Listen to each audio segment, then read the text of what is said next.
नमस्कार, तुमचं पुन्हा एकदा स्वागत आहे आपल्या ईशा क्रिएशनच्या यूट्यूब चॅनलमध्ये. तर आजचा दिवस आहे आपला 38वा.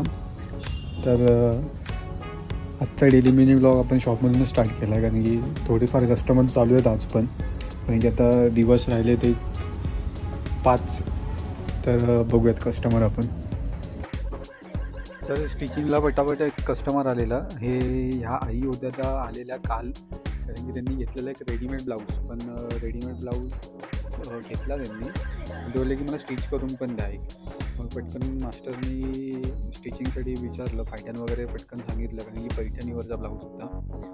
मग मेजरमेंट्स वगैरे तर ह्यावेळेस घ्यायचे होते, कारण की आपल्या 34च्या साईजनुसारच सगळं बनवायचं होतं. मास्टरनी पटापट डिटेल्स भरून फॅब्रिकला आपली ज्या डिटेल्स लिहितो ते अटॅच करून दिलं. त्यानंतर त्या आजींना काहीतरी सजेशन हवे होतं, तर ते सजेशन पण दिलं मास्टरनी, म्हणजे त्यांच्या पुढच्या साड्यांवर हवे. तर त्यांना आपण मल्टी कलरचे थोडेफार ब्लाउजेस दाखवून दिलेले, कारण की त्यांना एक आयडिया येऊन जाईल. त्यानंतर आपल्याकडे आलेल्या नऊवारीसाठी विचारायला कस्टमर. तर आपल्याकडे अडल्ट्समध्ये थोडेफार कॉटनमध्ये आणि एक ब्रोकेटची नऊवारी आहे. तर त्यांना कॉटनची दाखवून दिली. ते बोलले की मी मला कळून सांगते की नऊवारी कुठली फायनल करायची ती. तोपर्यंत त्यांना ज्वेलरी बघायची होती. सो त्यांनी एक चोकर घेतलेला आणि एक मंगळसूत्र. ते विचारायला आलेले आपल्याकडे कोल्हापुरी साज. सो त्यांचं थोडंसं माइंड ट्विस्ट झालं आणि त्यांनी घेतलं मग बाकीचंही.